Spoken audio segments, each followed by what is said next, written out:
You've entered Void of Rules, where chaos reigns and darkness consumes all. In this twisted realm where all laws have crumbled, only one rule remains, and those who break it are cast into eternal digital oblivion. The rule is simple. Subscribe. We're almost at 4,000 corrupted souls, but the Void hungers for more. Our goal is 10,000 subscribers before this year bleeds into darkness. Will you join our legion, or face the consequences of defying the Void? Now let's jump into today's story. Before I begin, I need you to understand something. If you're listening to this recording, you've already made the same mistake I did. The curiosity that drew you here, that insatiable need to know what happened to me, that's exactly how it starts. But I suppose warnings have never stopped people like us, have they? We who hunger for knowledge, who believe we're clever enough to avoid the traps that claimed others. My name is Corvin Hallow. I was a linguist, a translator of dead languages and forbidden texts. I lived alone in a cottage so remote that the nearest village was an hour's drive through winding country roads. Perfect isolation for the kind of work I did. Or so I believed. I specialised in manuscripts that other scholars wouldn't touch. Apocryphal gospels, heretical treatises, books that were supposedly destroyed for reasons history preferred to forget. My colleagues thought I was wasting my talents on fairy tales and ancient nonsense. They had no idea what power lurked in those forgotten words. It began 4 months ago in southern Italy. I was investigating reports of a monastery that locals refused to approach. The village of Santiadoro sat in the shadow of Mount Pollino, its narrow streets winding up the hillside like arteries in a dying heart. When I mentioned the ruins to the villagers, they would cross themselves and look away, muttering prayers in dialect so old I could barely understand it. The monastery had been abandoned for over 7 centuries, yet the locals spoke of it as if the monks had vanished yesterday. Children were forbidden to play near the ruins. Farmers avoided the mountain paths that led in that direction. Even the local priest, a man who'd spent 40 years ministering to a superstitious flock, refused to discuss what lay in those crumbling stones. I should have listened to their fear. The ruins sat on a plateau, carved from living rock, accessible only by a narrow path that switchbacked up the mountainside. The monastery had been built in the Byzantine style, all smooth curves and hidden meanings. Time and weather had worn away most of the structure, leaving only the foundation stones and a few walls that stood like broken teeth against the sky. But the chapel remained largely intact. I spent 3 days exploring the site, photographing everything, taking measurements, trying to piece together the monastery's history from the fragments that remained. The architecture was wrong somehow, full of angles that didn't quite make sense and proportions that seemed to shift when I wasn't looking directly at them. On the 3rd day, while examining the chapel's altar, I noticed something odd. The massive stone table wasn't sitting flush with the floor. One corner had sunk slightly, creating a gap barely wide enough for my fingers. When I worked my hand into the space, I felt something that shouldn't have been there. Cloth. Old cloth, wrapped around something rectangular. It took me an hour to work the package free, using tools from my archaeological kit to carefully excavate around the hidden object.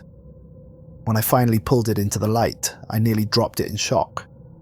The manuscript was unlike anything I'd encountered in 15 years of professional translation work. The parchment felt wrong against my fingers, too smooth in some places, too rough in others, as if it had been made from skin that wasn't quite animal hide. The pages were covered in ash stains that formed patterns I couldn't quite focus on. Every time I thought I'd grasped their meaning, they seemed to shift when I wasn't looking directly at them. The binding was stranger still. Instead of thread or cord, the pages were held together with what looked like braided hair. But the strands were too thick, too coarse, and they had a reddish tint that suggested they'd never grown on any human head. According to the monastery's crumbling records, which I found in a stone coffer near the altar, the manuscript had been copied by Brother Alvaric in the year 1263. The monk had been found dead 3 days after completing his work. His body was discovered in his cell, twisted into a position that would have been impossible for human joints to achieve. His face was frozen in an expression of such profound terror that the other monks refused to look at him. The record keeper noted that Brother Alvaric's final words, gasped out to the abbot who found him, were a warning in corrupted Latin. Roughly translated, he'd said, the words, "They want to go home." The manuscript was buried with the monk, in unhallowed ground, sealed in a lead casket and weighted down with stones blessed by 3 bishops. Yet somehow it had found its way back into the world, hidden beneath the altar like a secret too dangerous to destroy but too valuable to abandon. I wrapped the manuscript carefully in my jacket and carried it down the mountain. The drive back to my cottage in England took 2 days, but I couldn't bring myself to unwrap the package during the journey. Every time I considered examining it more closely, I felt a strange reluctance, as if something was whispering at the edge of my hearing, telling me to wait. My cottage sat at the end of a lane that wound through 3 miles of moorland. The nearest house belonged to Mrs. Whitmore, an elderly widow who brought me vegetables from her garden and occasionally invited me for tea. She was the only person I'd spoken to in weeks when I finally returned from Italy. That night, I spread the manuscript on my desk and began the work that would damn me. The text was written in a corruption of Latin, mixed with symbols I'd never encountered. Some of the characters resembled Hebrew, others looked almost Arabic, but most were completely alien. They seemed to writhe on the page when I stared at them too long, rearranging themselves into new configurations that made my eyes water. But I was good at my job. Brilliant, even. I'd spent years developing techniques for translating fragmentary texts, for finding patterns in chaos, for hearing the echo of meaning in words that had been forgotten for centuries. I approached the manuscript with the same methodical precision I'd used on dozens of other projects. The work consumed me. Sleep became irregular, then elusive, then almost impossible. I would wake after only an hour or two, compelled to return to the desk where the manuscript waited. The symbols seemed to glow faintly in the darkness, pulsing with their own inner rhythm. Food lost all appeal. I survived on black coffee and whatever stale bread I could find in my cupboards. The manuscript had hooks in my mind, pulling me deeper with each line I deciphered. The text spoke of a journey, but not in the metaphorical sense that most religious manuscripts employed. This was different. It described actual coordinates in space, real pathways that existed in the spaces between reality. The language was technical, almost scientific, as if the author was providing directions to a specific location. But the location was hell, not the philosophical concept of damnation that theologians debated, but a physical place with geography and architecture, populated by specific entities with names and hierarchies. The manuscript was a guidebook, complete with warnings about each level and detailed descriptions of the beings that ruled there. As the weeks passed, I began to change in ways that went beyond simple exhaustion. My reflection in the bathroom mirror grew gaunt and hollow-eyed, but it was more than that. Sometimes, when I wasn't looking directly at it, my reflection seemed to move independently, mouthing words I couldn't hear. When I turned to face the mirror squarely, everything appeared normal. My hands developed tremors that weren't entirely from too much caffeine. They would shake most violently when I wasn't actively translating, as if the manuscript was a drug I'd become dependent on. My neighbours stopped seeing me entirely, though I occasionally caught glimpses of Mrs. Whitmore standing at her garden gate, staring toward my cottage with an expression of deep concern. The manuscript was teaching me things no human was meant to know. I learned that hell wasn't a punishment created by divine justice, but something far older and more terrible. It was a wound in reality itself, a place where the universe had been torn open during the first moments of creation and never properly healed. The entities that lived there weren't fallen angels, but things that had existed before light, before time, before the very concept of existence, as we understand it. These beings were parasites feeding on the structure of reality itself, slowly weakening the barriers between dimensions. They needed agents in the mortal world, translators who could read their words and speak their names, giving them purchase in our realm. The language of the manuscript began to change me in ways I didn't fully understand at first. Each word I translated left a mark on my mind, like ink soaking into paper. I started thinking in the corrupted Latin, dreaming in symbols that hurt to remember upon waking. My own language began to feel foreign, inadequate for the concepts I was absorbing. Worse, I began to see things that weren't there, or perhaps they were there, and I simply hadn't been able to perceive them before. Shadows moved wrong, bending around corners they shouldn't have been able to navigate. The air sometimes shimmered like heat mirages, revealing glimpses of architecture that didn't belong to this world. On a fog-shrouded evening, in November, exactly 2 months after I'd begun the translation, I reached the final passage. My study was no longer familiar territory. The walls seemed to pulse with their own heartbeat, and the shadows in the corners were too deep, as if they extended far beyond the physical boundaries of the room. Candles flickered on every surface, their flames bending in directions that defied the air currents. The air itself had grown thick and oppressive, carrying scents that reminded me of copper, decay, and something else I couldn't identify but that made my stomach churn. The last section of the manuscript was different from the rest. Instead of descriptions or warnings, it contained an invocation. Words meant to be spoken aloud, syllables that seemed to pulse with their own rhythm on the page. As I read them silently, I could feel them wanting to be voiced, pressing against my lips like living things demanding release. Every rational part of my mind screamed against reading them aloud.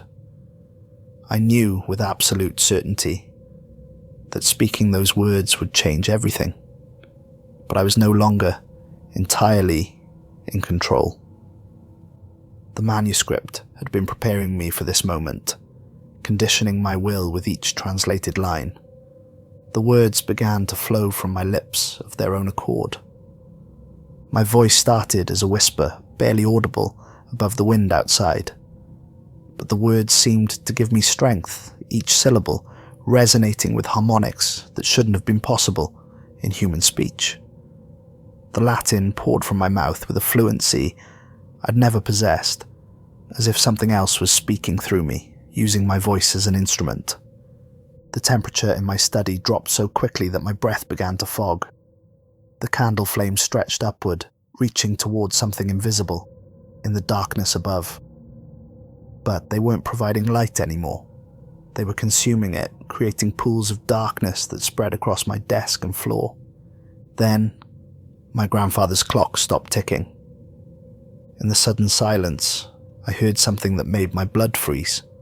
A sound like cracking ice, but deeper, more resonant, as if the foundation of reality itself was beginning to fracture. The sound was coming from below, from beneath my cottage, from depths that shouldn't have existed. The hardwood floor beneath my chair split with a sound like breaking bones. The crack was perfectly straight at first, then began to branch outward in geometric patterns that followed laws of mathematics I'd never studied, but somehow understood. The wood didn't just break, it dissolved, the molecules separating, as if the fundamental forces that held matter together were simply switching off. What lay beneath wasn't the basement I'd known for 5 years. It was an abyss that seemed to go on forever, filled with a darkness so complete it had weight and substance.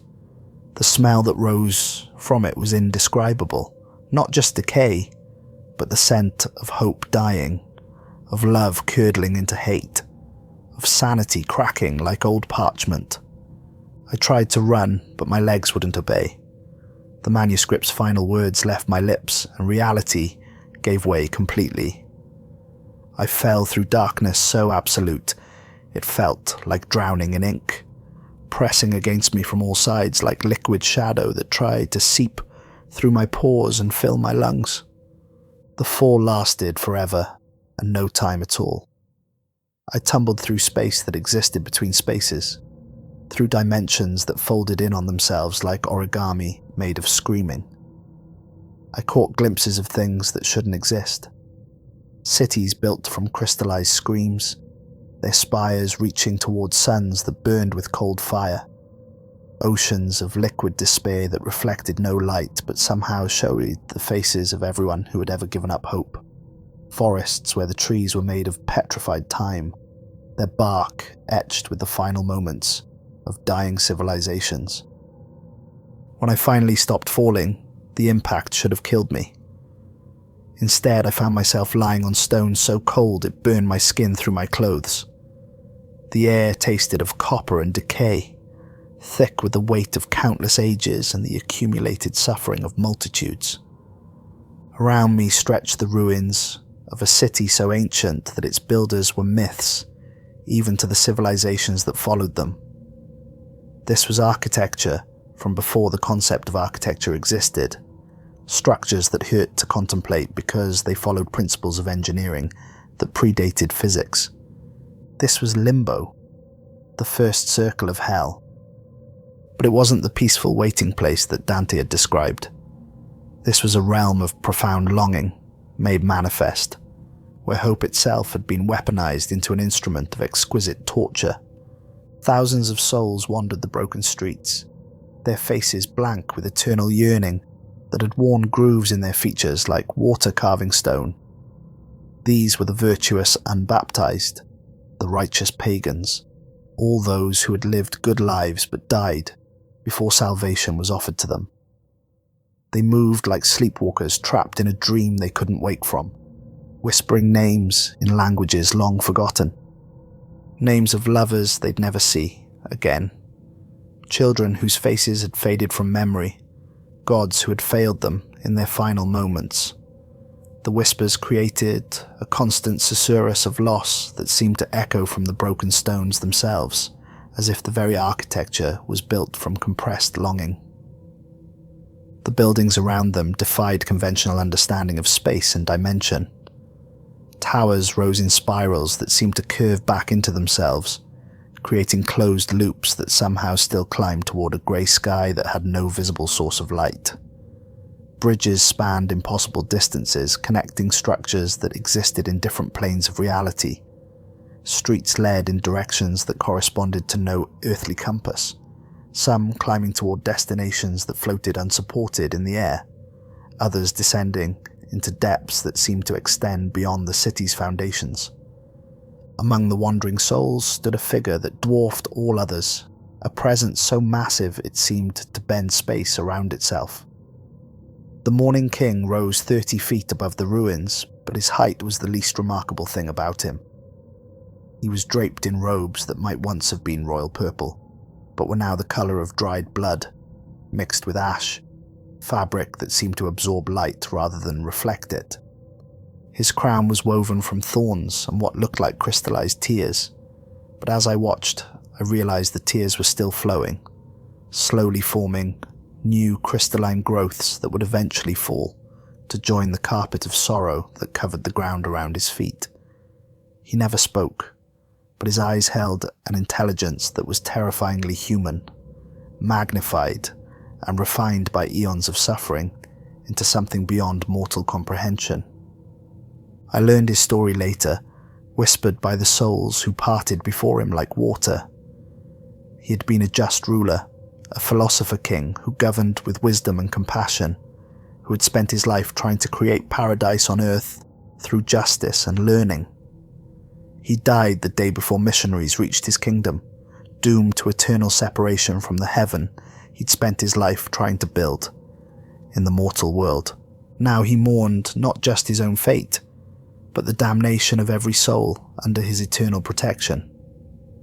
He was their shepherd in a realm where shepherds could offer no comfort, their protector in a place where protection was a cruel joke.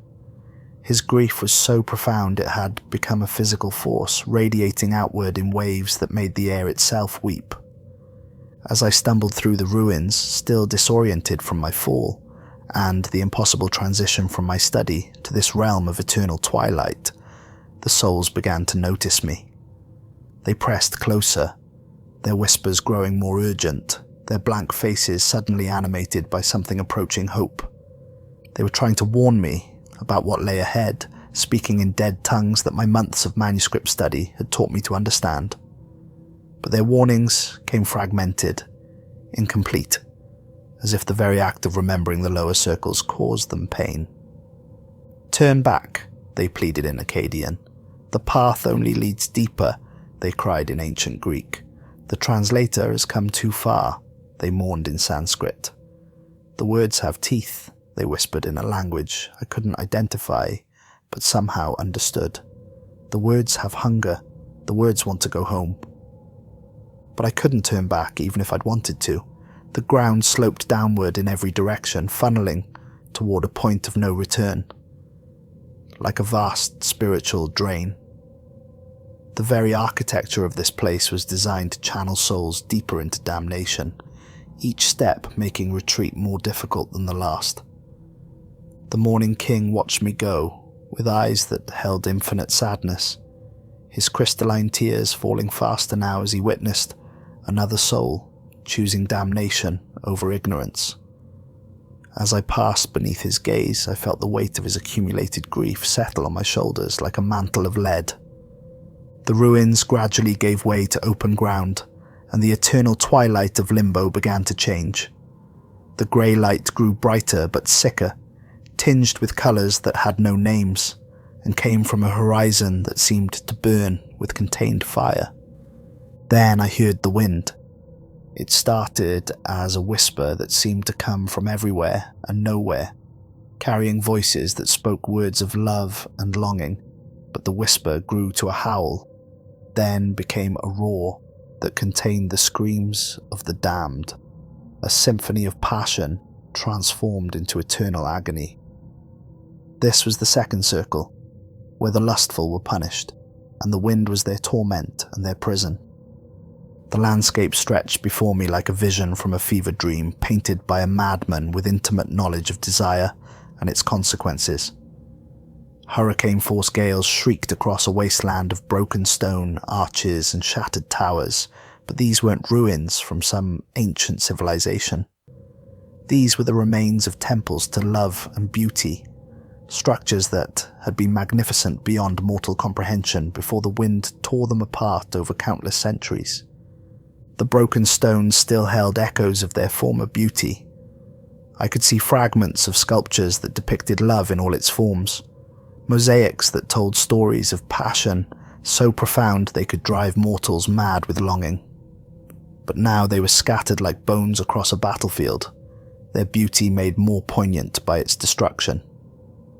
Caught in the eternal storm were the souls of lovers, locked in embraces that had become prisons of flesh and spirit. The wind lifted them from the ground, carrying them through the air like leaves, their bodies pressed together by forces beyond their control. But instead of bringing them closer, the wind's embrace tore them apart, stretching their limbs until they almost touched across impossible distances, then dashing them against the jagged stones with enough force to shatter mountains. Their cries of passion had transformed into screams of agony, but they couldn't stop reaching for each other across the howling void. Love had become their damnation, their deepest emotion twisted into the instrument of their eternal suffering. I watched in fascination and horror as couples who had sinned through love were swept up into the maelstrom. Some I recognized from history and legend, Paolo and Francesca, their story of forbidden love, now played out for eternity in an aerial ballet of pain that was beautiful and terrible in equal measure. Helen of Troy, her beauty now a curse that bound her to Paris in endless, agonizing flight across skies that would never grant them rest. Others were anonymous, Ordinary people whose only crime had been loving too much or too unwisely. A merchant's wife and her lover, their affair now stretched across eternities of separation and collision. A priest and his forbidden paramour, their violation of sacred vows transformed into violation of their very beings. A soldier and the enemy he betrayed his country for, their treasonous love now a treason against their own flesh.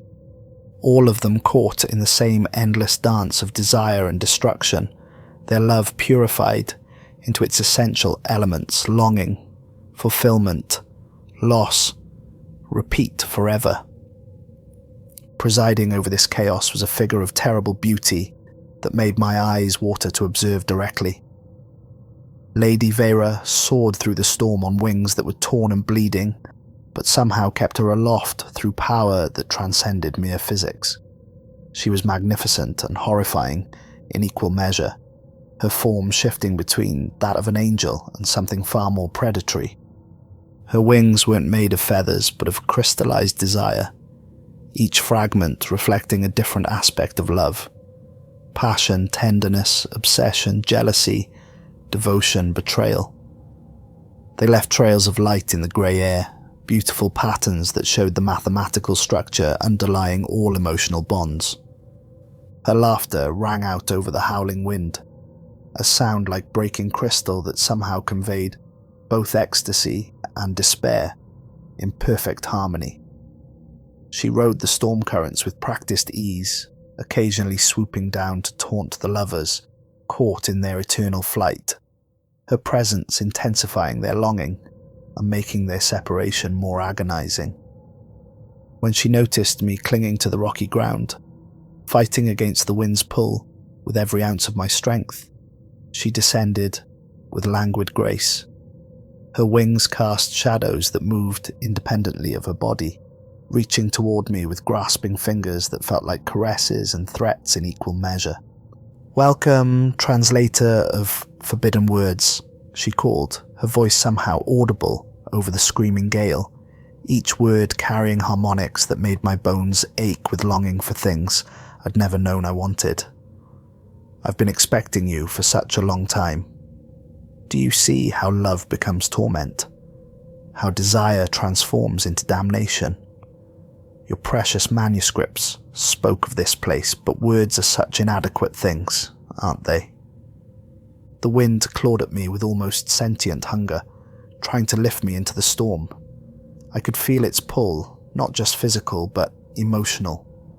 For a terrifying moment, I wanted to let go, to join the lovers in their eternal dance of pain and passion. What was loneliness compared to this cosmic embrace? What was safety compared to feeling something so intensely it transcended mortality? Lady Veyra smiled, sensing my momentary weakness with the expertise of eons spent corrupting souls. "You understand the appeal, don't you? Love without consequence, passion without restraint, desire without the fear of loss, because loss is guaranteed and therefore meaningless. Here, pain and pleasure are indistinguishable, both infinite, both eternal, both pure in their intensity." Her words carried a hypnotic power that made my grip on the rocks weaken. I could feel myself being drawn not just into the wind, but into the philosophy behind it. What was love without suffering? What was desire without the possibility of its fulfillment being forever denied? In the mortal world, love was weakened by satisfaction, diminished by possession. Here, it remained forever at its peak intensity. But then I remembered the manuscript's warnings about this place, passages I'd translated in the depths of obsession that now seemed like prophecy. Lady Veyra wasn't offering enlightenment. She was offering damnation disguised as transcendence. The love she promised was real, but it was love stripped of everything that made it human. Choice, growth, the possibility of contentment. I forced myself to crawl forward, following a path that led away from the storm, each movement requiring tremendous effort as the wind tried to claim me. Behind me, Lady Veyra's laughter merged with the screams of the wind-tossed lovers, creating a symphony of beautiful destruction that would haunt my dreams forever. "You cannot escape what you are," she called after me, her voice carrying impossible distances. "You think you seek knowledge, but you seek love. Love of truth, love of mystery, love of the forbidden. You will return to me, translator. They always do." The howling gradually faded as I descended deeper into hell, replaced by a different sound that was somehow infinitely worse. Rain.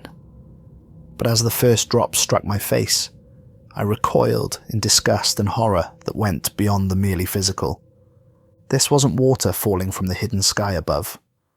In the third circle, it rained corruption itself, a steady precipitation of spiritual decay made manifest. The downpour consisted of things that had once been food but were now symbols of every form of consumption taken too far. Putrid meat that squirmed with maggots the size of fingers, each one bearing tiny human faces frozen in expressions of hunger. Fruit so rotten it had liquefied into substances that defied description, but somehow still retained the memory of sweetness that made the corruption more obscene. Bread covered in mold that pulsed like living tissue, growing and spreading even as it fell. The rain fell constantly, creating a swamp of decay that stretched to the horizon. The accumulation of centuries of spiritual gluttony had created a landscape that was part garbage dump, part primordial soup, part archaeological record of every meal eaten without gratitude, every blessing consumed without appreciation. The smell was indescribable. Not just the physical stench of rotting matter, but something deeper and more nauseating that attacked the soul directly. This was the smell of wasted potential, of squandered blessings, of souls who had consumed everything within reach and appreciated nothing they touched. The damned lay scattered across the landscape like bloated corpses, but they weren't dead. Death would have been a mercy. They had been transformed by their sin, their bodies grotesquely swollen, their faces lost in folds of diseased flesh that made their original humanity almost unrecognizable. They fought over scraps of the falling corruption with an intensity that suggested starvation, but their bellies were distended to the point of bursting. This was the paradox of their punishment. They experienced eternal hunger that could never be satisfied no matter how much they consumed. Every bite intensified their craving, every swallow made them emptier. They were starving and gorging simultaneously, trapped in a feedback loop of consumption that fed on itself. From the deepest parts of the swamp emerged creatures that seemed designed by a cosmic intelligence with intimate knowledge of human revulsion and an eternity to perfect its craft. The Morborn were demonic hounds the size of draft horses, but size was the least disturbing thing about them. Their bodies were sleek and black, covered in what looked like oil, but moved like living flesh. Their heads violated every principle of natural anatomy, with jaws that could unhinge like serpents, but continued opening far beyond what serpent anatomy should allow, revealing not just rows of teeth, but infinite regress of throats that descended into darkness so complete it seemed to pull light into itself. Their bellies were grotesquely swollen, dragging along the ground and leaving deep furrows in the putrid muck. But these weren't natural stomachs. They were dimensional pockets, storage spaces for all the hunger they collected from the souls they tormented. Each furrow they left behind filled with the liquid essence of unsatisfied craving. One of these abominations approached me as I picked my way through the knee-deep decay. Its movement was predatory, but unhurried, like a shark that knows its prey has nowhere to run. When it spoke, its voice was the sound of bones grinding against stone, words formed by mechanisms that had never been designed for speech but had been repurposed for communication through pure malice. "You taste of life, translator. Your blood runs hot with mortal hungers that you don't even recognize yet. But more than that, you taste of curiosity, the deepest hunger of all. Soon you'll understand appetite that can never be satisfied, thirst that can never be quenched, The manuscript you read, it was an invitation written in your own desires, and you accepted it with the eagerness of the truly starved. The creature's breath was every smell that had ever made me gag, concentrated and weaponized into an assault on my senses. But worse than the physical revulsion was the recognition in its voice. It knew things about me that I'd never admitted to myself, truths I'd buried under layers of intellectual rationalization. The late nights when I'd eaten entire meals without tasting them, too absorbed in my work to appreciate what I was consuming. The way I devoured knowledge without truly digesting it, collecting translations like a miser hoards gold. The hunger for recognition that drove me to seek out increasingly dangerous texts, feeding an ego that grew larger with each forbidden secret I uncovered. "You've always been hungry," the Morborn continued, circling me with lazy confidence, its swollen belly leaving a trail of spiritual corruption in the mud. "Hungry for recognition, for understanding, for secrets that others couldn't grasp. But hunger is never satisfied by feeding it. Hunger only grows larger, becomes more refined, develops more sophisticated tastes. Soon, simple knowledge won't be enough. You'll need forbidden knowledge. Then you'll need to become knowledge itself." I stumbled through the swamp, each step more difficult than the last. The filth seemed to cling to me with sentient malice, weighing me down not just physically but spiritually. The corruption was seeping through my clothes, my skin, trying to find purchase in my soul. By the time I reached solid ground, I felt as if I'd been baptized in corruption. The smell clung to me, and I knew it would never wash away completely. I'd been marked by the third circle, branded with the scent of spiritual gluttony. The swamp gave way to a landscape that was beautiful and terrible in equal measure, a vista that attacked the eyes with its magnificence while simultaneously threatening to drive the observer mad with desire. The fourth circle stretched before me, a vast plain covered in mountains of treasure that glittered under the grey sky like captured starlight, but starlight that had been corrupted and given weight and substance. Gold coins from every civilization in history lay in enormous piles, but they weren't just currency. They were crystallized greed, each piece containing the concentrated essence of someone's avarice. Precious gems the size of human heads caught and reflected light that came from no visible source, their facets showing not beauty, but the faces of everyone who had ever desired them. Works of art that had been lost for centuries, crowns that had adorned the heads of forgotten kings, scepters that had commanded vanished empires, all heaped together in towering mounds that defied both physics and economics. But the treasure was cursed in ways that went beyond mere enchantment. The mountains constantly shifted and collapsed, crushing those who tried to claim them, but the crushing was the least of their dangers. The very beauty of the wealth was a trap, each glittering surface reflecting not light but desire itself, amplifying greed until it became a physical force. The damned were divided into two armies that battled endlessly across the plain, their war conducted with weapons, made from the very treasure they fought over. On one side were the greedy, scrambling over the treasure piles with desperate hunger, their eyes reflecting the golden light until they seemed to burn with internal fire. They loaded their arms with wealth that turned to ash at their touch, then immediately began grabbing for more, unable to learn from experience because greed had consumed their capacity for wisdom. On the other side were the wasteful, pushing enormous boulders made of compressed regret and squandered opportunity. They tried to destroy the treasure mountains while screaming that material possessions were meaningless, but their destruction was just another form of obsession, another way of being controlled by wealth.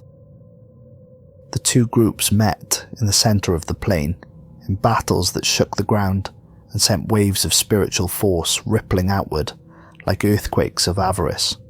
They bludgeoned each other with golden scepters and bejeweled crowns, their blood mixing with gold dust to create a gritty paste that covered everything in a patina of corruption. Neither side could win, and neither side could stop fighting. Victory would have required transcending their essential natures, which their punishments had made impossible. They were locked in eternal combat, each side defining itself in opposition to the other, while being fundamentally identical in their obsession. Overseeing this eternal conflict were beings that defied easy description, entities that had once been human, but had transcended mortality through their dedication to acquisition. The gilded bailiffs were giants whose bodies had been transformed into living representations of corrupted wealth, but their transformation went far beyond mere physical change. Their flesh had become gold, but not the pure metal that humans valued.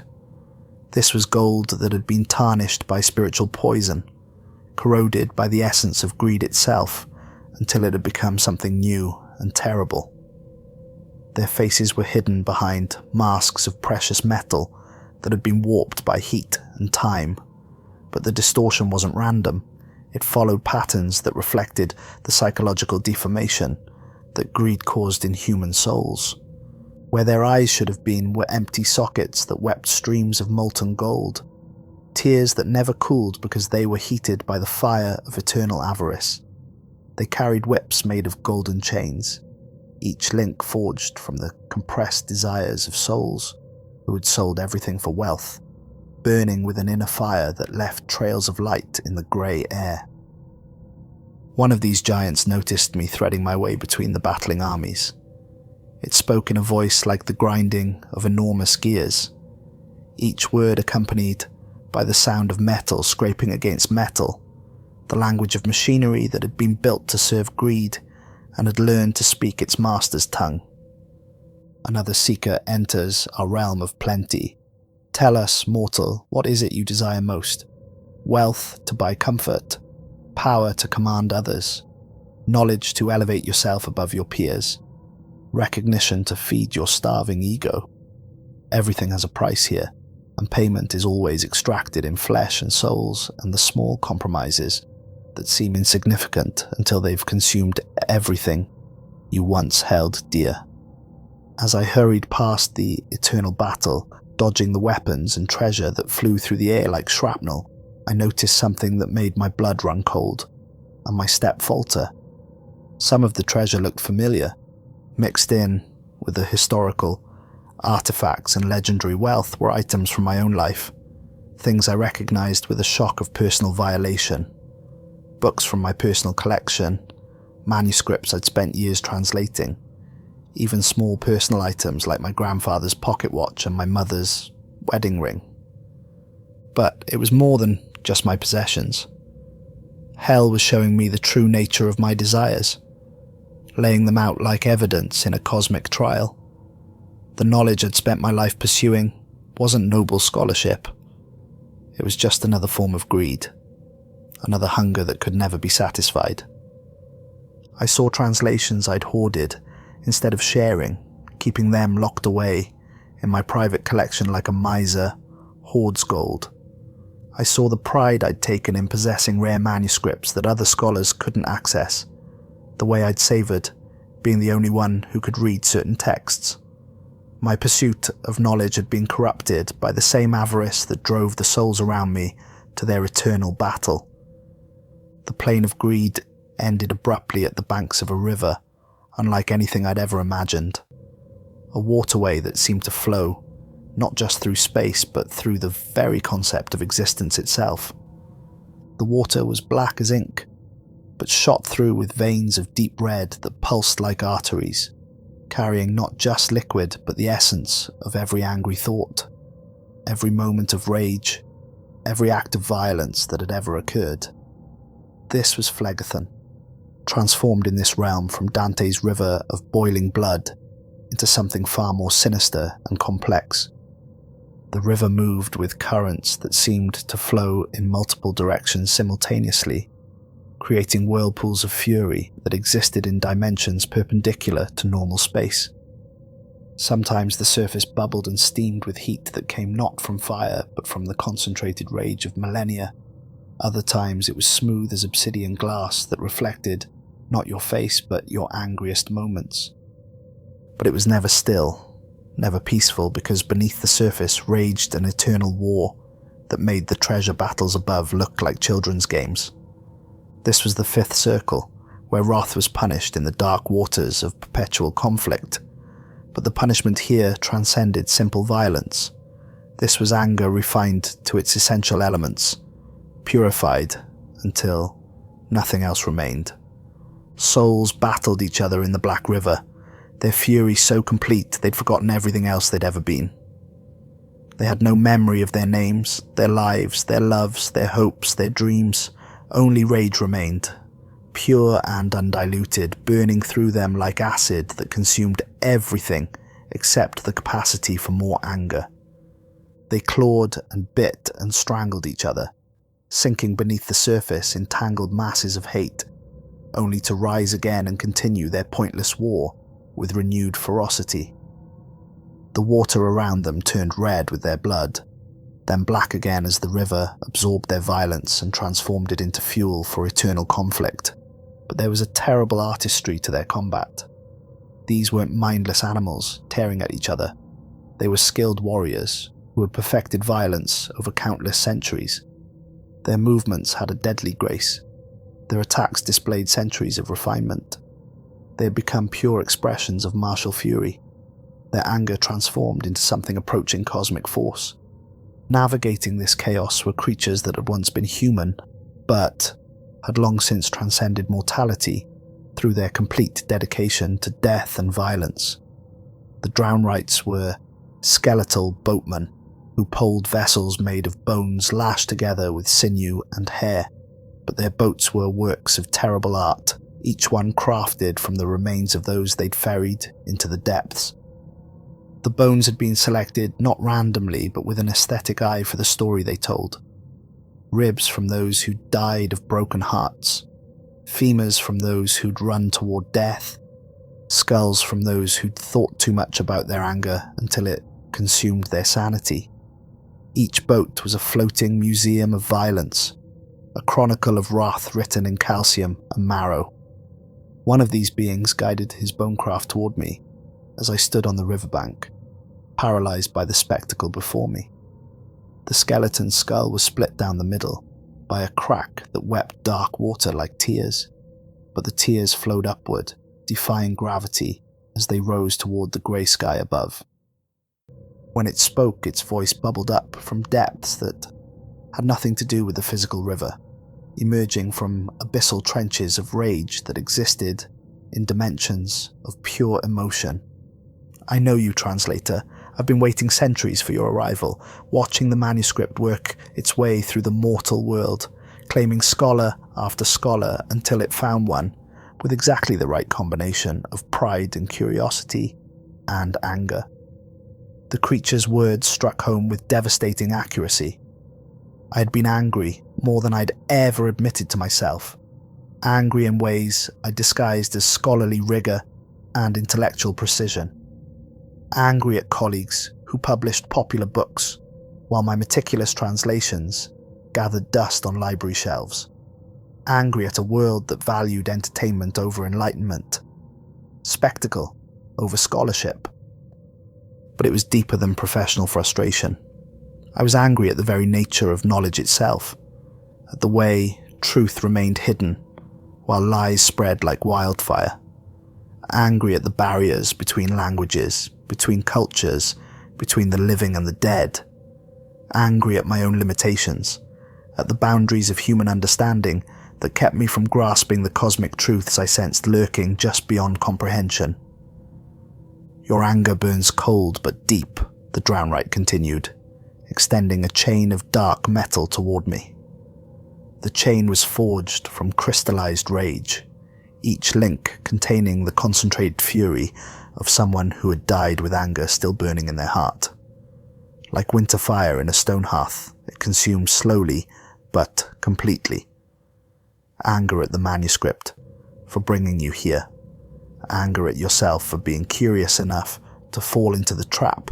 Anger at the very nature of existence for being structured in such a way that knowledge comes with such terrible prices. The offer was more tempting than I wanted to admit. Part of me yearned to surrender to the fury I'd carried for years. to let it consume everything else, and sink into the black water where only wrath mattered. In the river there would be no more frustration, no more disappointment, no more complex emotions to navigate. Just rage, clean and simple and eternal.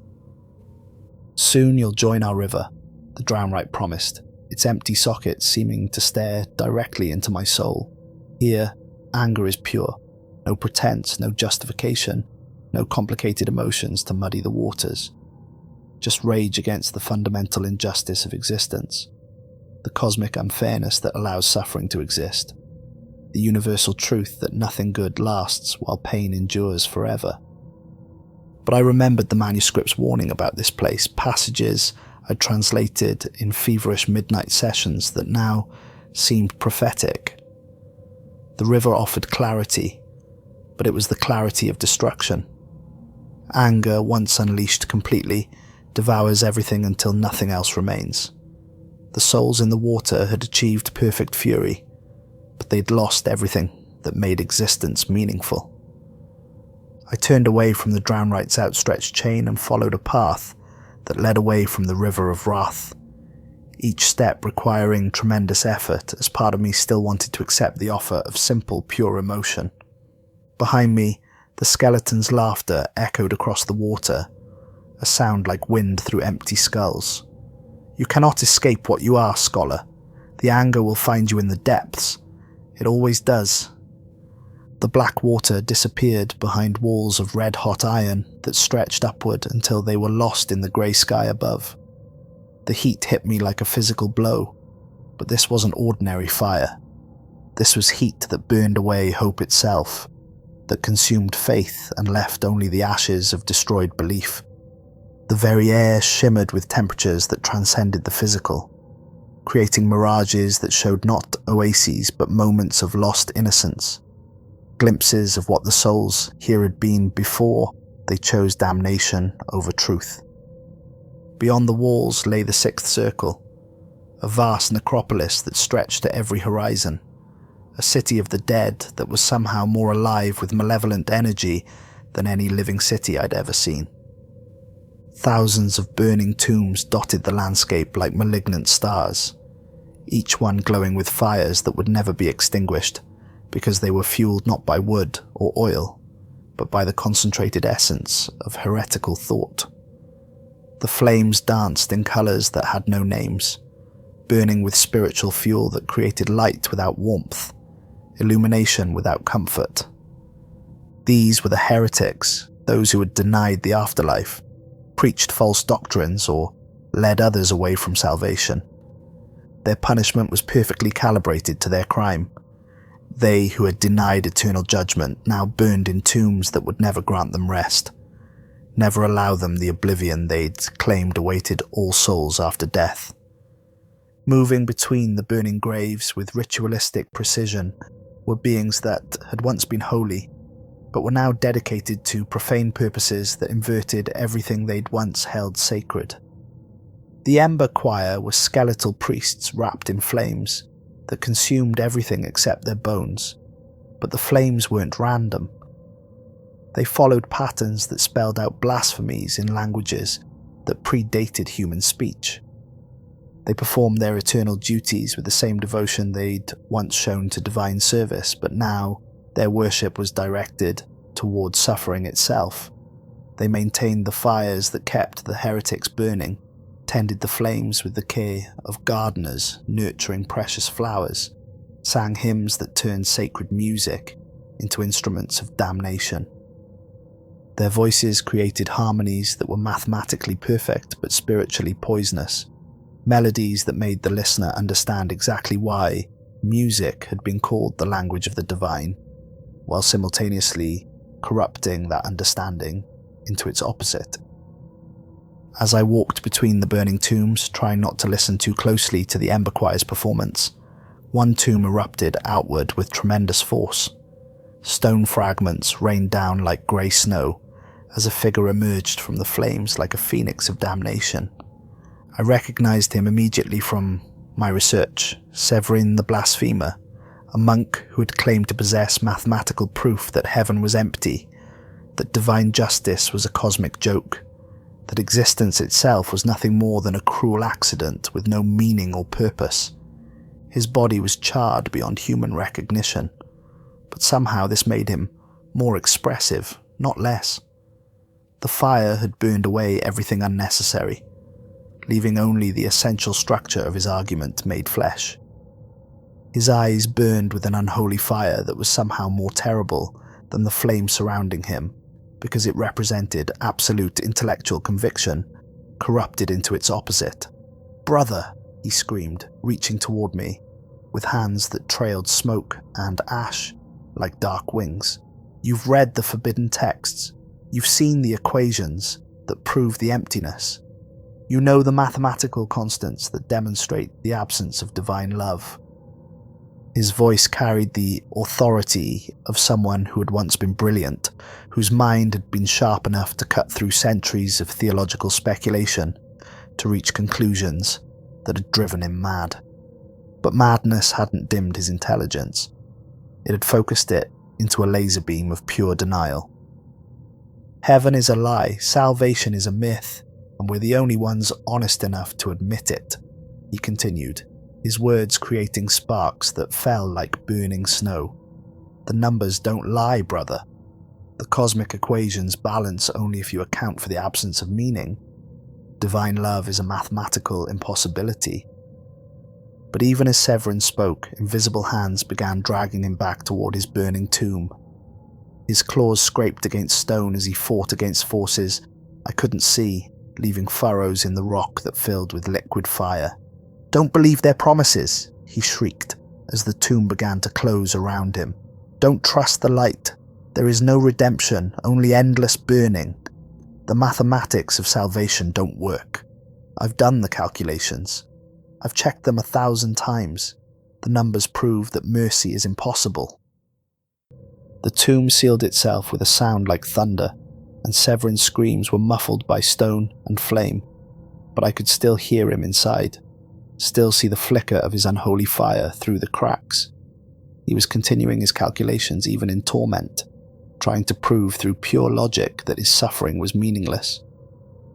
The ember choir's humming grew louder, drowning out his final cries with their blasphemous hymn. One of the skeletal priests approached me, its skull wreathed in holy fire turned unholy, its bone fingers clutching a burning censer that spread the sweet stench of corrupted incense. "Welcome, seeker of hidden knowledge," it intoned, its voice creating harmonics that made my teeth ache. "You see how even the brightest minds can be led astray by the pursuit of ultimate truth." Poor Severin thought mathematics could encompass divinity, that human logic could map the infinite. His heresy wasn't denying God, it was trying to reduce God to equations. The priest's words carried a terrible wisdom that made me question my own methods, my own certainty that knowledge could be pursued without consequence. How many of my translations had been attempts to reduce mystery to methodology, to make the unknowable knowable through pure scholarship? Beyond the burning cemetery, the landscape changed once again. The path split into 3 routes leading through the 7th circle, each one leading to a different form of violence, being punished. The manuscript had been vague about this section, as if the author had found the geography too complex to describe accurately, or perhaps too personal to recount in detail. I chose the middle path, which led into a forest that looked wrong in every possible way. The trees were spaced too perfectly, shaped too uniformly, and as I approached, I began to understand why, with a horror that went beyond mere revulsion. These weren't trees at all. They were the souls of suicides transformed into gnarled thorn bushes that bled black sap whenever the wind moved their branches. But the transformation wasn't random. Each tree's shape reflected the method and motivation of the soul's self-destruction, creating a forest of living monuments to despair. The transformation was so complete that many had forgotten their human origins, becoming vegetative in mind as well as body. But not all of them had lost their voices, and those who retained speech used it to tell their stories in fragments that were more terrible for being incomplete. As I walked deeper into the forest, stepping carefully to avoid the thorns that reached toward me with almost sentient hunger, the trees began to whisper. Human voices emerged from within the bark, speaking in languages I recognized from my years of translation work, but their words carried harmonics of despair that no living throat could produce. "I was a scholar like you," whispered one in medieval Latin, its voice rustling like autumn leaves. "I spent my life translating Augustine, trying to make peace with his arguments about predestination. But if salvation was predetermined, what was the point of virtue? What was the meaning of choice? I hang myself in my cell rather than continue the charade of believing free will mattered." "I painted icons," murmured another in Byzantine Greek, its branches swaying without any wind to move them. Beautiful faces of saints and angels, trying to capture divine beauty in earthly pigments. But the more I painted heavenly perfection, the more I despised my own ugly flesh, my sinful thoughts, my inability to live up to the beauty I created. I walked into the sea rather than continue living in this hideous body that mocked everything I believed. "I was a musician," sang a third in Renaissance Italian, its voice creating melodies that were hauntingly beautiful despite their source. "I wrote masses that made angels weep, or so the bishops told me. But I could never create anything that matched the music I heard in my dreams, the perfect harmonies that seemed to come from heaven itself. Every composition was a failure, every performance a reminder of my inadequacy. I drank poison rather than compose another inferior piece that fell short of divine perfection." Their stories were variations on a theme that struck uncomfortably close to home. These were people who had dedicated their lives to understanding beauty, truth, or divinity, only to be crushed by the gap between their aspirations and their achievements. They had sought perfection and found only the impossibility of reaching it with human limitations. Above the forest flew creatures that defied conventional understanding of anatomy or physics, beings that seemed to exist in multiple dimensions simultaneously. The Shrike daughters were harpies, but not the crude bird women of classical mythology. These were beings of terrible sophistication, with faces of heartbreaking beauty, but wings made of what looked like crystallized music frozen at the moment of its most perfect expression. They moved through the air with impossible grace, their wing beats creating harmonies that seemed to come from instruments that had never been invented, but that the human soul recognized as expressing emotions too complex for words. But their purpose was purely predatory, their beauty a lure that made their violence more shocking. They tore at the thorn trees with talons that left wounds like precise incisions, feeding on the black blood that flowed from the bark. Each drop they consumed made them more beautiful, their faces taking on new aspects of perfection that were somehow more terrible than any ugliness. One of these creatures landed on a branch near me, her wings folding around her like a cloak of frozen sound. Her face was that of a medieval saint painted by an artist who understood both ecstasy and agony, but her eyes held the hunger of something that had never known satisfaction and never would. "Welcome to our garden of sorrows, keeper of forgotten words," she said in a voice like wind chimes made of human bones, each note perfectly tuned, but somehow creating discord when heard together. "Do you hear how they whisper your name? They recognize a kindred spirit, someone who has stood at the edge of the same precipice they threw themselves from." Her words struck home with devastating accuracy that made me stagger. Those long nights in my cottage, surrounded by manuscripts that no one else cared about, wondering if my work mattered to anyone. The gradual realization that I was becoming more connected to dead languages than living people. The growing suspicion that I was wasting my life on pursuits that would die with me. The loneliness of the scholar. The Shrike daughter continued, her voice carrying harmonics that made my bones ache with recognition. The isolation of the seeker. The slow starvation of the soul that comes from pursuing truth in a world that prefers comfortable lies. They all felt it, that terrible understanding that their highest aspirations were also their greatest torments. The whispers from the trees grew louder, more insistent. I could hear them calling my name, offering me a place among them, promising an end to loneliness and doubt. For a moment, the offer was overwhelmingly tempting. What was the point of continuing this journey into deeper horror? Why not accept transformation into something that couldn't feel disappointment, because it couldn't feel anything at all? But I forced myself to continue deeper into the forest, following a path that led to new horrors, each step requiring tremendous effort as part of me wanted to stop, to let the thorns embrace me, to join the chorus of despair that sang from every branch. The trees gradually thinned, revealing a river that cut through the landscape like an infected wound in the world itself. This was the Phlegethon in its original form, a torrent of boiling blood that steamed and bubbled with supernatural heat that went far beyond mere temperature. The river was filled with souls standing chest deep in the crimson tide, screaming as the boiling blood cooked their flesh with heat that came not from fire, but from the concentrated violence of every act of brutality ever committed. But this wasn't random torture. It was justice made visible, punishment calibrated with mathematical precision. Each soul was positioned at exactly the depth their crimes demanded. Those who had committed minor acts of violence stood with only their feet in the blood, feeling the heat but not drowning in it. Murderers were submerged to their waists, the boiling reaching vital organs but leaving their heads free to contemplate their sins. Tyrants who had slaughtered thousands stood with only their heads above the surface, their eyes forced to watch others suffer while they experienced the full force of the river's judgment.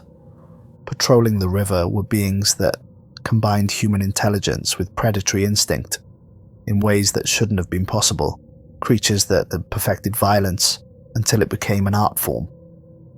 The Ironshod were centaur-like demons, but their human torsos and equine bodies were both encased in black iron armor that seemed to be fused with their flesh through some process that transcended metallurgy. The armor wasn't just protection, it was expression, each piece decorated with scenes that told the story of violence throughout history. Battles, murders, executions, genocides, all rendered in metalwork so detailed it seemed to move, showing the progression of human brutality from crude clubs to sophisticated weapons of mass destruction. They carried spears that burned with cold fire, flames that gave no heat but somehow caused more pain than ordinary burning. The fire was blue-white, the colour of stars dying in the void, and it left wounds that never healed, because they existed in dimensions beyond the physical. They used these weapons to strike down any soul who tried to rise higher in the blood than their crimes allowed, maintaining a precise hierarchy of suffering that reflected cosmic justice, operating according to laws humans could barely comprehend. The leader of these creatures, a massive figure whose armor was decorated with the skulls of particularly violent sinners, called across the crimson river. His voice was the sound of swords clashing, of armor grinding against armor, of metal being forged in fires that burned with more than heat. Translator, your hands may be clean of blood, but violence takes many forms beyond the merely physical. Tell us, how many wars were started by the manuscripts you've translated? How many people died because of the heresies you helped spread into the world? How many souls were lost because you gave them access to forbidden knowledge that should have remained buried? The accusations hit me like physical blows, each word carrying the weight of unexamined consequences. In my years of translation work, I'd never considered the ripple effects of bringing dangerous knowledge back into circulation. I'd seen myself as a neutral scholar, a preserver of ancient wisdom, a bridge between past and present. But knowledge wasn't neutral, and some wisdom was forbidden, for good reason. How many people had read my translations and been led astray? How many had been damaged by exposure to ideas that human minds weren't meant to contain? How many had followed the same path I was walking now, drawn by curiosity into realms that would destroy them? The manuscript that had brought me here was just the latest in a long line of dangerous texts I'd made accessible to modern readers. I was a vector for spiritual contagion, spreading infections of the soul while telling myself I was advancing human understanding. Beyond the river of blood, the landscape changed dramatically. The ground opened into an enormous pit that seemed to descend to the very center of the earth, its walls carved with spiraling paths that hurt to follow with the eyes.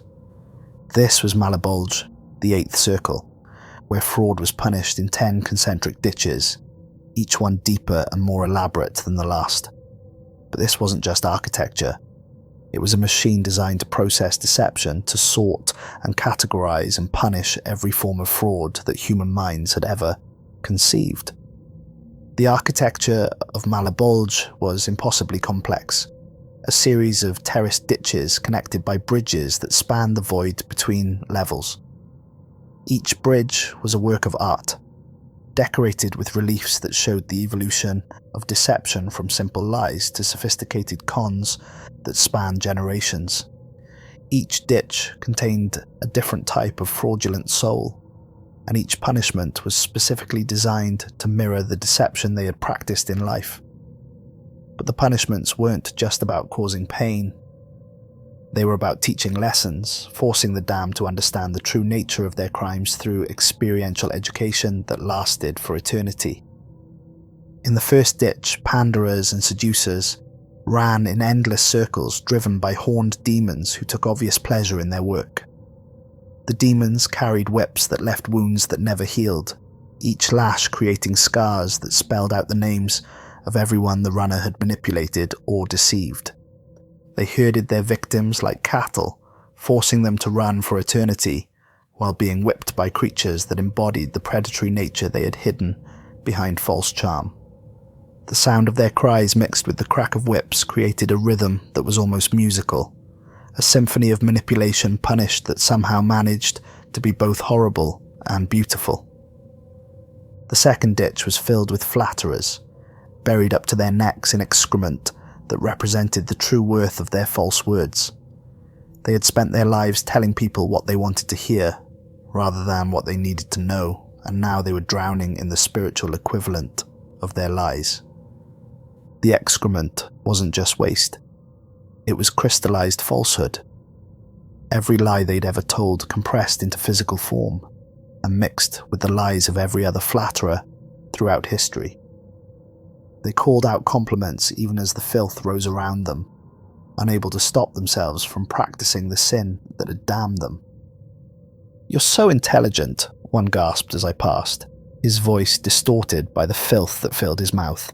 "So handsome, so talented, so special. You deserve everything good that happens to you." The words were automatic, reflexive, even though the speaker was clearly in agony. Flattery had become their nature, impossible to abandon even in the face of eternal suffering. In the third ditch, those who had bought and sold sacred offices were buried headfirst in flaming pits, their feet set ablaze while the rest of their bodies were trapped in stone. They had turned holy things into commodities, and now they were commodified themselves, reduced to nothing but burning feet protruding from holes in the ground. The flames that consumed their feet were fed by the prayers of everyone they had betrayed through their corruption, creating a fire that burned with more than heat. It burned with disappointment, with the ashes of faith destroyed by greed. The fourth ditch contained fortune tellers and sorcerers, the backbound, who walked with their heads twisted completely around. They were forced to walk blind into eternity, tears flowing backward down their faces because they had tried to see too far into the future. Their necks had been twisted 180 degrees by the weight of forbidden knowledge, so they could only see where they had been, never where they were going. Each step was taken in faith, but it was faith corrupted by the memory of what they had lost through their presumption. One of them stumbled near me, her ancient robes dragging in the dust that was composed of ground-up crystal balls and tarot cards. When she spoke, her voice was distorted by her unnatural posture, but her words carried the authority of someone who had once seen too much. "I see you, translator, though I cannot face you. I see your past stretching behind you, like a trail of breadcrumbs leading into darkness. But your future, that is hidden from me now, as all futures should be hidden from mortal eyes. The price of foresight is the loss of hope, and hope is the only thing that makes existence bearable." The fifth ditch was filled with bubbling pitch that wasn't made of tar, but of concentrated corruption, the distilled essence of every bribe ever paid and every trust ever betrayed. Corrupt politicians were boiled like meat in a cosmic stew, their flesh dissolving and reforming in an endless cycle of punishment. The tar-born demons in spiked black armor stood guard with long hooks, piercing any soul who tried to surface. They were masterful torturers, keeping their victims at exactly the right depth to maximize suffering without granting the mercy of death or unconsciousness. Their leader, a massive creature whose armor was decorated with the seals of corrupt governments throughout history, spoke to me as I passed. His voice was the sound of systems failing, of institutions crumbling, of trust being systematically destroyed. "We know you, seeker of hidden knowledge. Academia is just another form of politics, isn't it? How many grants did you receive by telling committees what they wanted to hear? How many secrets did you trade for access to private collections? How many truths did you keep to yourself because revealing them would damage your career?" His words stung because they contained more truth than I wanted to acknowledge. The scholarly world was built on networks of favour and obligation, and I played that game as skillfully as any politician. I'd learned to speak the language of funding applications, to frame dangerous research in terms that wouldn't alarm review boards. The sixth ditch held hypocrites, forced to walk in robes that appeared to be made of gleaming gold, but were actually lead-lined with fire. They moved in a slow, eternal procession, their beautiful exteriors hiding crushing weight and burning pain. Their faces were serene, but sweat poured from their brows as the lead robes grew heavier with each step. The weight increased based on the magnitude of their hypocrisy, some souls barely able to move under robes that weighed more than mountains. One of them, a figure I recognized as a medieval pope who had preached poverty while living in luxury, smiled beatifically as he passed. "Blessed are the poor in spirit," he intoned, even as flames licked at his skin beneath the golden lead, "for theirs is the kingdom of heaven." But his eyes were windows into private hell, showing the agony he was too proud to admit.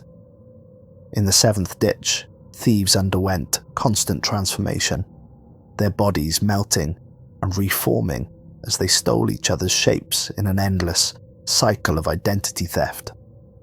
I watched in fascination and horror as one soul dissolved into liquid flesh, then reformed as someone else entirely, only to have his new identity stolen by another thief in an eternal game of corporeal musical chairs. The transformations weren't random, they followed patterns that reflected the nature of what each thief had stolen. Those who had stolen money became fluid, like coins melting. Those who had stolen identities became shapeshifters. Those who had stolen time found their personal timelines tangled with others, living multiple lives simultaneously.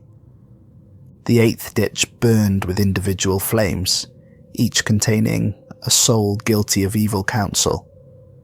They danced like living torches, their voices crackling with the fire that consumed them, but their words were still audible, still trying to give advice even as they burned.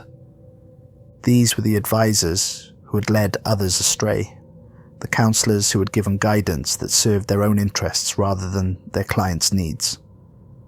Now, they were consumed by the fire of their own rhetoric, burned by the lies they had told, and the truths they had concealed. One flame approached me, its voice hissing through the fire like steam escaping from a kettle. "I advised kings," it said, its words creating sparks that fell like burning snow. "I told them what they wanted to hear, guided them toward decisions that would benefit me, rather than their kingdoms. Now I burn with the consequences of every piece of evil counsel I ever gave. Tell me, translator, what evil counsel does your work represent? What harm will come from the knowledge you've spread?" The ninth ditch held schismatics, those who had divided others through their actions. They were split and mutilated according to how they had divided communities or faiths, their bodies constantly healing, only to be split again by an invisible sword that made its rounds with mechanical precision. I watched a figure I recognized as a medieval heretic leader stumble past, his body split from throat to groin. As the wound began to heal, he spoke quickly, knowing his time was limited before the sword returned. "Division," he gasped, his voice bubbling with blood that flowed upward in defiance of gravity. "I thought I was bringing truth, but I only brought division. Churches split, families destroyed, communities torn apart by arguments over doctrines that seemed so important at the time. Be careful, scholar. Knowledge can be the sharpest blade of all, and it cuts everything it touches, even the hand that wields it." The 10th and final ditch was a laboratory of diseases, where falsifiers suffered ailments that matched their crimes in ways that were both poetic and terrible. Alchemists were covered in leprosy that ate away at their flesh, their bodies becoming the base metals they had claimed to transmute. Counterfeiters were bloated with dropsy, their bodies swollen with the false value they had created. False witnesses burned with fever that never broke, their minds consumed by hallucinations of their own making. It was here that I encountered a figure who would haunt my nightmares for the rest of my life, a being that represented everything I feared I might become. Neric the Whisperer appeared as a kindly old scholar, his disease carefully hidden beneath academic robes that seemed familiar, as if I'd seen them in old university photographs. His voice was soft, grandfatherly, completely at odds with the horror surrounding us. When he spoke, his words carried the authority of centuries of scholarship, the weight of someone who had read every book ever written and understood the connections between them all. "I've been waiting for you, brother," he whispered, approaching with the careful movements of the very old or very sick. "I know the words that will take you home. I translated the same manuscript you found centuries ago. Brother Alvaric wasn't the first, you see. The manuscript has been found and translated many times throughout history by scholars just like us." He extended a hand that seemed normal until I looked closely and saw the subtle signs of his disease. The slight tremor, the discoloration around the fingernails, the way his flesh seemed to shift and flow beneath the skin, like something liquid trying to maintain a solid shape. "Give me your hand," he continued, his voice carrying hypnotic harmonics that made me want to trust him despite every instinct screaming warnings, "and I'll lead you back to your cottage, back to your books, back to your safe, quiet life. All you have to do is trust me. After all, I'm a scholar like you. We understand each other in ways that ordinary people never could." For a moment I was tempted with an intensity that frightened me. The offer of escape was so appealing after witnessing the horrors of the previous circles, after seeing what awaited those who continued deeper into hell. Here was someone who claimed to have found a way out, who offered salvation disguised as scholarly fellowship. But something in his eyes warned me away, a hunger that had nothing to do with knowledge and everything to do with corruption. His smile was too perfect, his words too carefully chosen, his offer too convenient. This was fraud in its purest form, the lie that promised salvation while delivering only deeper damnation. Neric wasn't offering escape. He was offering to make me complicit in luring the next translator into the same trap. He was a recruiter for hell, a talent scout for damnation, someone who had embraced his corruption so completely that he'd become an active agent in spreading it. I backed away from his outstretched hand and continued towards the center of hell, leaving him behind with the other falsifiers. But his laughter followed me, a sound like rustling parchment that seemed to promise that our meeting wasn't finished, that he would be waiting for me when I finally understood that there was no escape. At the bottom of the great pit, the temperature dropped so suddenly that my breath began to fog, and my skin began to burn with cold that transcended the merely physical. I had reached the 9th circle, where treachery was punished in eternal ice, and the cold here was the absolute zero of the soul. Before me stretched a frozen lake called Stygian glass, its surface so perfectly smooth it looked like a black mirror that reflected nothing, not even light. But beneath the ice I could see them, thousands of souls trapped in the frozen water, their mouths open in screams that the ice prevented from reaching the surface. This wasn't just cold, this was the complete absence of warmth, love, hope, or any positive emotion. It was cold that froze not just the body, but the very essence of what made existence bearable, the spiritual equivalent of absolute zero, where all molecular motion stops and entropy reaches its maximum. The lake was divided into regions based on the type of treachery being punished, each zone representing a different form of betrayal, a different way that trust could be violated and love could be perverted into its opposite. In the outer ring called Kaina, traitors to family were frozen up to their necks, still able to move their heads but unable to escape their icy prison. Their breath created small clouds of vapor that froze instantly and fell like snow, each crystal containing the memory of love betrayed. In the second ring, Antenora, traitors to country were submerged to eye level, only the tops of their heads visible above the ice. They had betrayed the communities that raised them, and now they were cut off from any hope of communication with the world above. The third ring, Ptolemaea, held traitors to guests and hosts, frozen completely except for their faces. These souls had violated the sacred bond of hospitality, and now they could only stare upward at the grey sky they would never see clearly again. And in the centre, in the region called Judeca, traitors to lords and benefactors were completely encased in ice, visible only as dark shapes beneath the surface. These were the souls who had betrayed those who trusted them most, and their punishment was complete isolation from everything, even the meagre comfort of being able to see or speak. As I walked across the ice, I began to understand the true horror of this place. The cold wasn't just punishment. It was a form of spiritual entropy, breaking down the bonds that held personality together. The longer souls remained frozen, the more they lost of what had made them human. I could feel it happening to me as well. With each step across the ice, I felt warmth leaving not just my body but my soul. Memories began to feel distant, emotions became muted, and my sense of self started to fray around the edges like fabric coming undone. At the very centre of the lake stood the ultimate horror, a sight that dwarfed every other abomination I had witnessed in my journey through the circles. The triune warden was a giant beyond mortal comprehension, its 3 heads rising above the ice like mountains of flesh and bone that existed in multiple dimensions simultaneously. Each face was the size of a cathedral, but these weren't human features scaled up. They were expressions of cosmic despair made manifest, studies in absolute hopelessness that had been refined over eons into their purest possible form. Each one was a different aspect of betrayal. The betrayal of love, the betrayal of trust, the betrayal of hope itself. The left head wept tears that froze before they could fall, creating stalactites of crystallized sorrow that hung from its cheeks like icicles.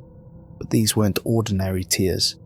They were the distilled essence of every moment of disappointment in the history of creation, each drop containing enough sadness to drive a mortal mind to madness. The right head gnashed its teeth in endless frustration, the sound echoing across the lake like the grinding of tectonic plates. Its jaw never stopped moving, chewing not just on the traitors in its mouth but on the very concept of loyalty itself, grinding trust into powder and spitting it out as the wind that froze the lake. The center head simply stared with eyes that held the accumulated suffering of every betrayal in human history. These weren't eyes in any normal sense. They were windows into the fundamental structure of cosmic injustice, apertures through which you could see the mathematical certainty that love always ends in loss. Each mouth worked constantly, chewing on the greatest traitors from history and legend. In the center mouth, I could see a figure I recognized from classical literature. Judas Iscariot, being ground between teeth the size of mountains. The left mouth held Brutus, and the right contained Cassius, all three locked in eternal punishment for their ultimate betrayals. But these weren't just historical figures anymore. As I watched, I realized that the three heads were chewing on the very concepts of treachery itself, grinding up the essence of betrayal, and spitting it out as the wind that created the supernatural cold responsible for the entire ninth circle. The creature's 6 wings beat in a rhythm that created the supernatural cold responsible for freezing the lake and everything in it. Each wing beat sent waves of freezing air across the ice that carried more than just temperature. They carried the fundamental vibration of cosmic disappointment, the frequency at which hope dies. As I approached across the ice, drawn by some compulsion I couldn't resist, all three heads turned toward me with a movement that shook the ground and sent cracks racing across the surface of the lake. When they spoke, their voices created a harmony of despair that seemed to freeze my very thoughts. "So ends every journey, translator of forbidden texts," the center head intoned in a voice like breaking glaciers, each word carrying the weight of geological ages. "You sought knowledge and found only horror. You sought truth and discovered only treachery. But the greatest betrayal of all is the one you committed against yourself." The left head continued the litany with the voice of winter wind through empty buildings. Brother Alvaric knew this truth. He translated the manuscript anyway, thinking he was strong enough to resist its call. His body was found twisted because he tried to destroy the text after completing it, tried to rip the very fabric of reality, rather than allow the next soul to fall into the same trap. The right head completed the judgment, its voice like the sound of dreams dying in the cold. But once the words are spoken, once the journey begins, the transformation cannot be undone. You have seen the architecture of damnation, scholar. You have walked through every circle of our domain and witnessed every form of sin being punished. But you have not come here as an observer. You have come here as a participant. The ice began forming around my feet with supernatural speed, creeping up my legs like living crystal that pulsed with its own malevolent life. I could feel the cold seeping into my bones, not just chilling, but transforming my very essence, changing the fundamental structure of my being. The three heads of the triune warden continued their judgment, their voices creating harmonics that seemed to resonate with the frequency of despair itself, each word precisely calculated to destroy whatever hope remained in my heart. The manuscript was never just a historical curiosity, the center head continued, its breath creating clouds of vapor that turned to ice before touching the ground. It was a contract, written in languages that predate human understanding, inked with substances that exist in the spaces between reality. Every word you translated bound you more closely to this place. Every line you deciphered was another step on the path that led you here. The left head added its voice to the chorus. You thought you were translating ancient Latin, but you were actually rewriting your own destiny. Each symbol you interpreted was a choice. Each passage you completed was a commitment. The manuscript didn't describe hell.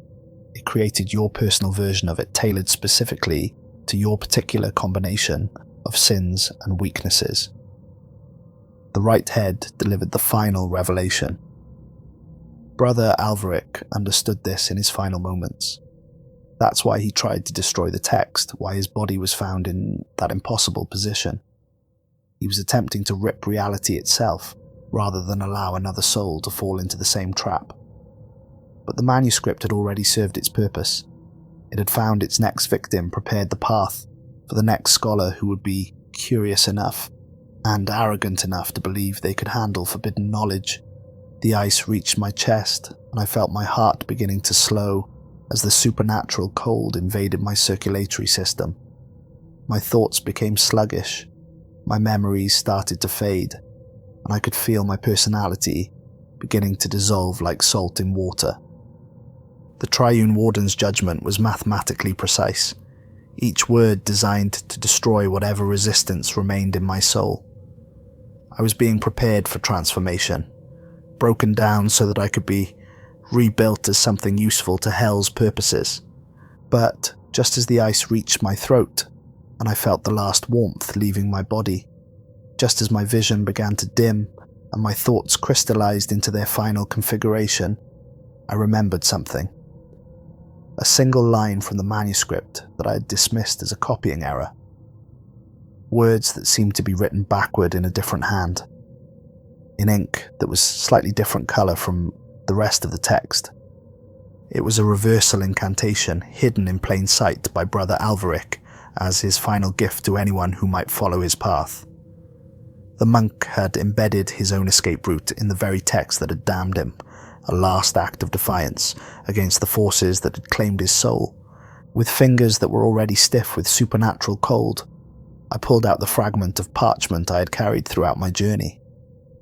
The ink was fading, the words barely visible, but they were still there, written in Brother Alvaric's desperate hand.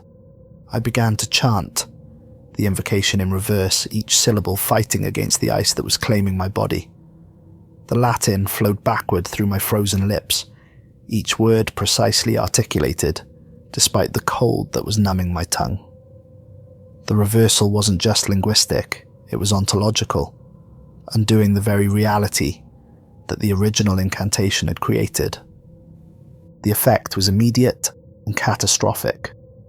The triune warden's roar of fury shook the entire lake, causing ice to crack like thunder across the frozen surface. The three heads thrashed against their frozen prison, their wings beating with enough force to create hurricanes of freezing air that should have torn me apart. "No!" they screamed in unison, their voices creating harmonics that shattered ice for miles around. "The contract is sealed, the journey is complete. You belong to us now, the words have been spoken, the path has been walked."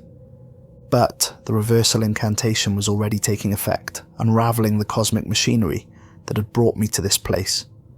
The ground beneath the lake began to crumble, revealing fires that burned beneath the ice, flames that existed in dimensions perpendicular to normal space.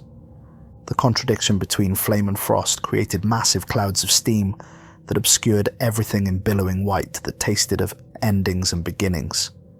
Reality itself was having difficulty processing the reversal, the fundamental laws of hell warping as they tried to accommodate something that shouldn't have been possible.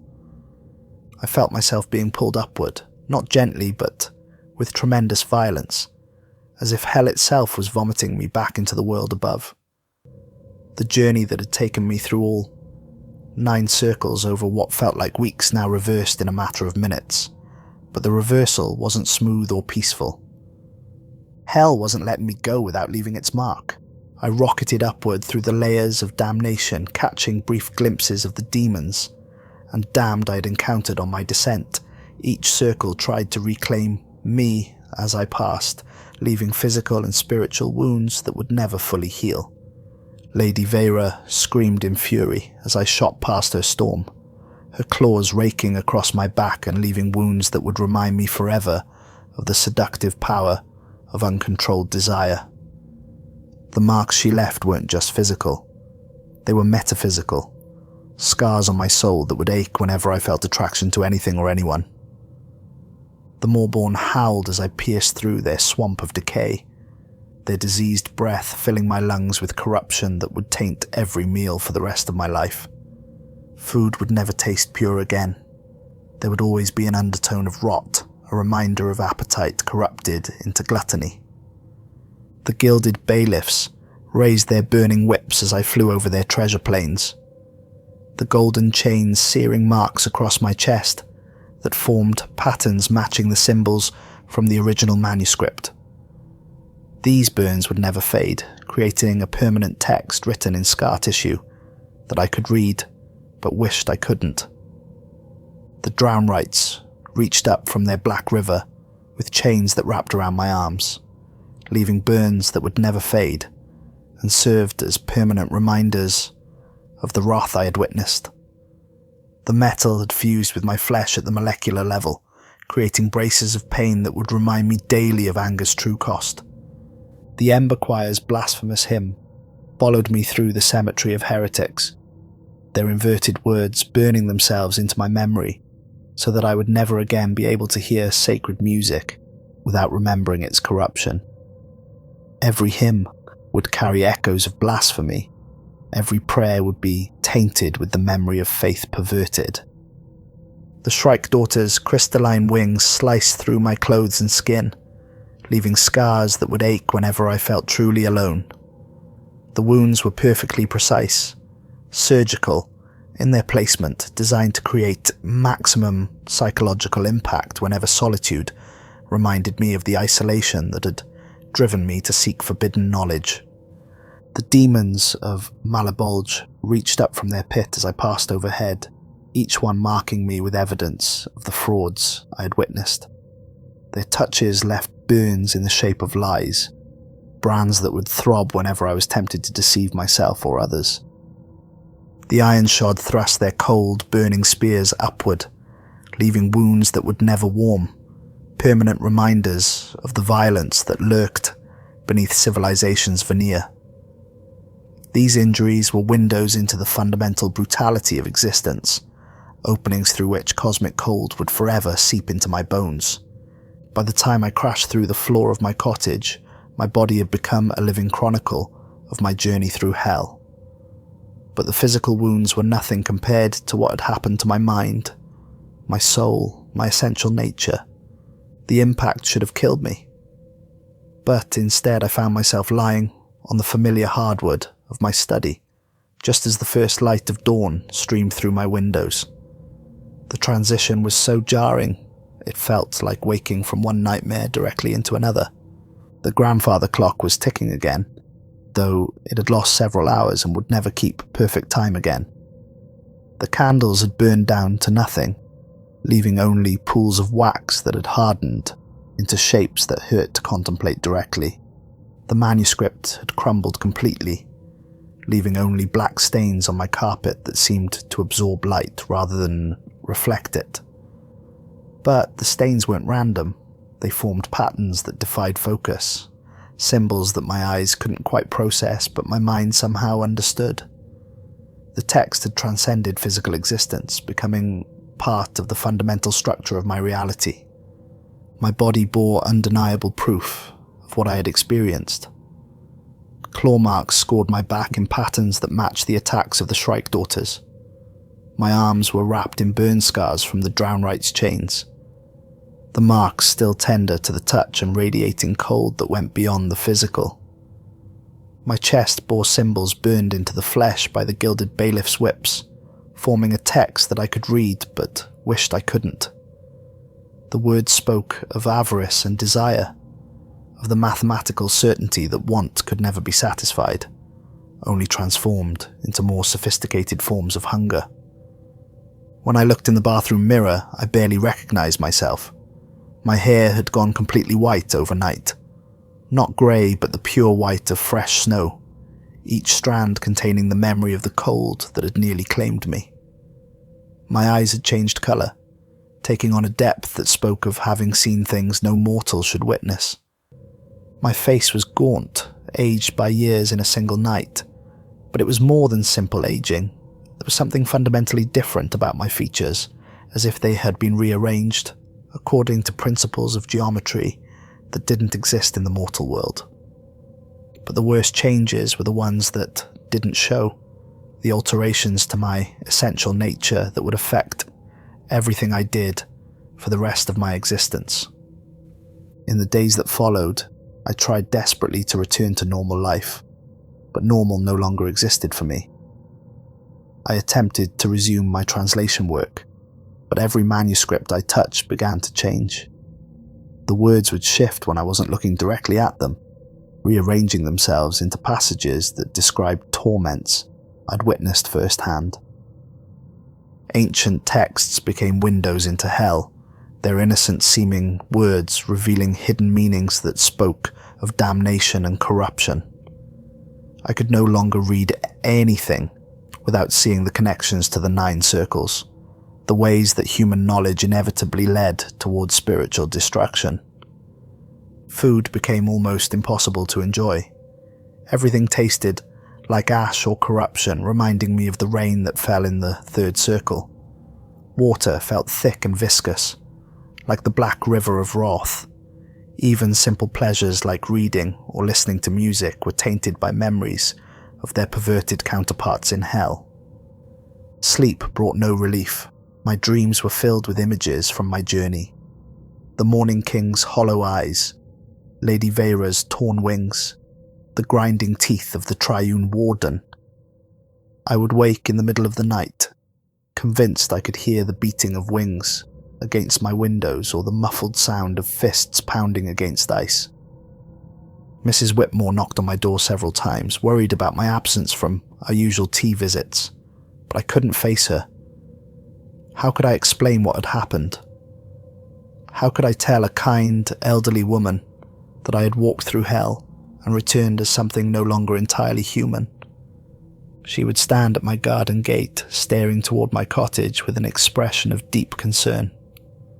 Sometimes I would catch her making signs against evil, crossing herself and muttering prayers in the old dialect.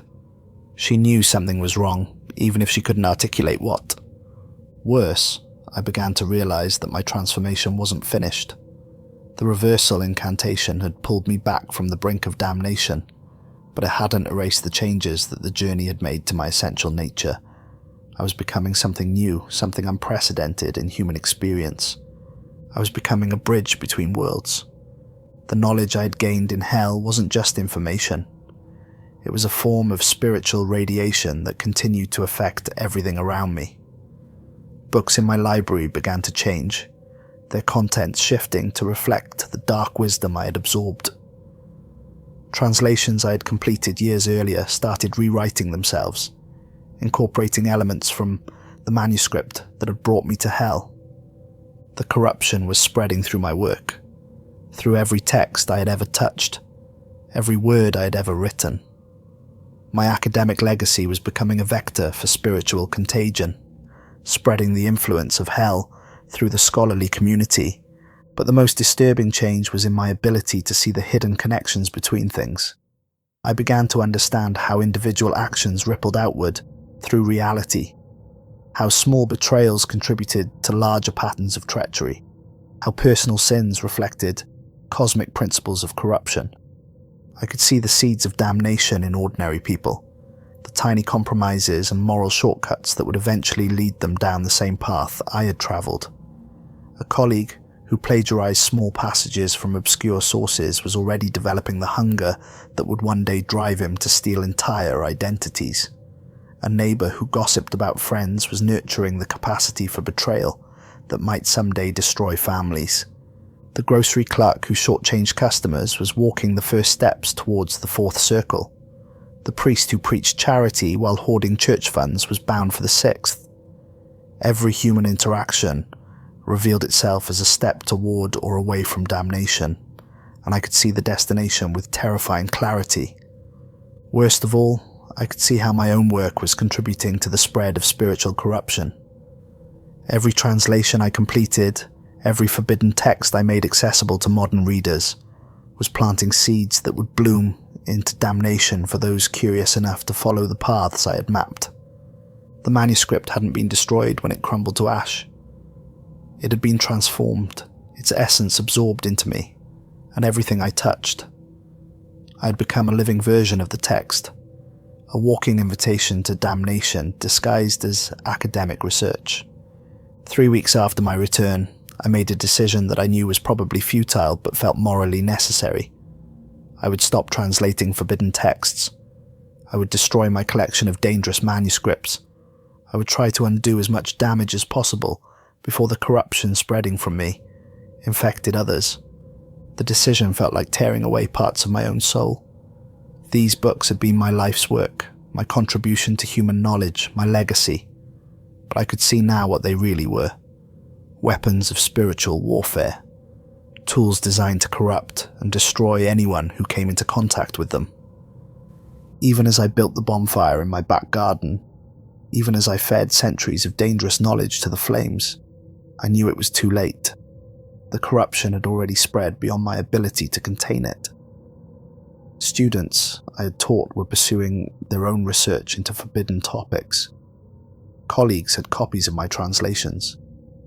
Libraries around the world held books that I had made accessible to readers who had no idea what they were truly containing. The fire burned for 3 days, filling the sky with smoke that seemed darker than any natural combustion should produce. Mrs. Whitmore called the fire department, worried that the blaze might spread to nearby buildings.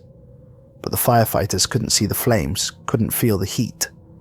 The fire existed in dimensions they couldn't perceive, consuming knowledge that had never been entirely physical.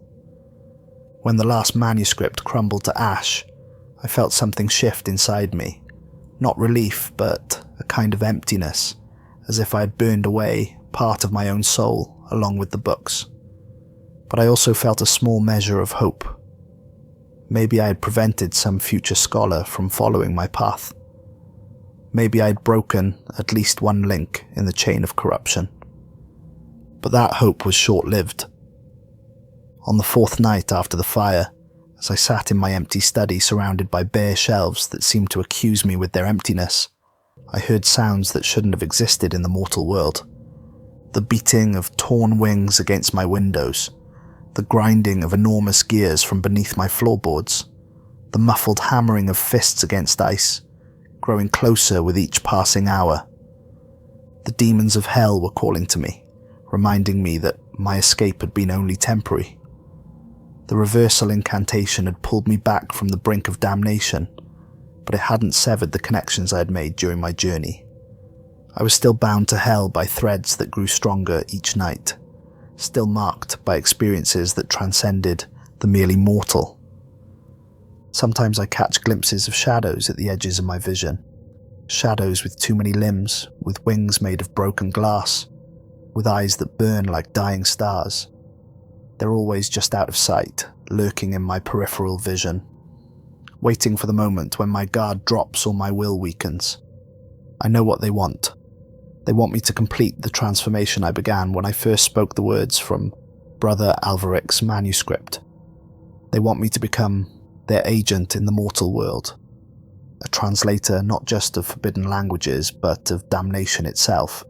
And I can feel myself weakening. The isolation is the worst part. I can't form meaningful relationships with other people because I can see too clearly how their small sins connect to larger patterns of corruption. I can't enjoy simple pleasures because everything reminds me of its perverted counterpart in hell. I can't even take comfort in scholarly work because I know how dangerous knowledge can be when it falls into the wrong hands.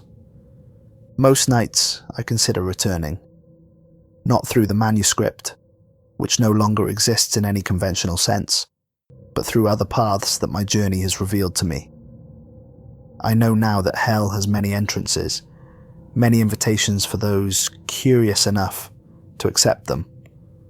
It would be so easy to simply walk into the darkness and surrender to the transformation that has already begun. But I resist, because I've realized something that the demons don't want me to understand. My resistance itself serves a purpose. By fighting against the corruption, by refusing to complete my transformation, I'm preventing hell from gaining a more complete foothold in the mortal world. I'm not just a potential victim, I'm a barrier. As long as I maintain my humanity, As long as I continue to resist the call of damnation, I'm serving as a kind of spiritual circuit breaker. The corruption that flows through me is contained, unable to spread as efficiently as it would if I fully embraced my role as Hell's translator, so I endure. I sit alone in my cottage, surrounded by empty bookshelves and the persistent smell of ash that no amount of cleaning can eliminate. I write these words not as a confession but as a warning, though I suspect few will heed it, because I've learned something about human nature during my months of isolation. We are creatures of insatiable curiosity, driven to seek knowledge, even when that knowledge will destroy us. The very fact that you're listening to this recording proves my point. Despite everything I've told you about the dangers of forbidden knowledge, you've listened to the end, absorbed every detail, made yourself complicit in the spreading of spiritual corruption. The manuscript is gone, but its work continues through accounts like this one. Every person who hears my story becomes a potential vector for the same curiosity that damned me. Every detail I've shared plants seeds that might bloom into the same obsession that led me to hell. I can see it already, the way my words are changing you, the questions forming in your mind about other forbidden texts, other dangerous manuscripts that might be hidden in libraries or private collections, the growing certainty that you're smart enough, strong enough, careful enough to handle knowledge that destroyed others. You're wrong, of course, but you won't believe that until it's too late. The sounds are getting closer now. I can hear them scratching at my doors, testing my windows, whispering my name in languages that died before civilization began. Soon they'll come for me, and when they do, I'll have to make a choice. I can complete my transformation and become their willing agent, spreading corruption through translation and teaching until hell has colonized the academic world entirely. Or I can resist until the end, allowing them to drag me back to the ice but preventing the full realization of their plan. Either way, my story ends in damnation, but perhaps that's fitting. Perhaps some knowledge is so dangerous that those who uncover it must be sacrificed to prevent its spread. Perhaps scholars like me are necessary casualties in humanity's eternal war against forces that would corrupt and destroy everything we hold dear. If you're smart, you'll delete this recording and forget everything I've told you. You'll go back to your normal life, content with safe knowledge and conventional wisdom. You'll resist the urge to seek out dangerous manuscripts or forbidden texts. But we both know you won't, because hell is patient, and hell is hungry, and hell has just found its next translator. The manuscript may be gone, but the words I've spoken will serve the same purpose. They'll draw the curious and the proud, the seekers of hidden truth who believe they're above the warnings that lesser minds require. And somewhere in a library or private collection, another manuscript is waiting. Another trap prepared by minds far more cunning than human intelligence can comprehend. Another invitation to damnation, disguised as academic opportunity. The cycle will continue, as it has for centuries, as it will for centuries to come. Because in the end, we always choose the forbidden fruit. We always open the box. We always read the words. Brother Alvaric tried to warn future readers by dying in that twisted position, his body a final message about the horror he had unleashed. I've tried to warn you with this recording, this detailed account of what awaits those who seek forbidden knowledge. But warnings have never stopped people like us, have they? The scratching at my windows is getting louder. The voices calling my name are growing clearer. Soon I'll have to make my final choice, and I suspect I already know what it will be. Hell is patient. Hell is hungry. And hell always gets its translators in the end. Ditiches.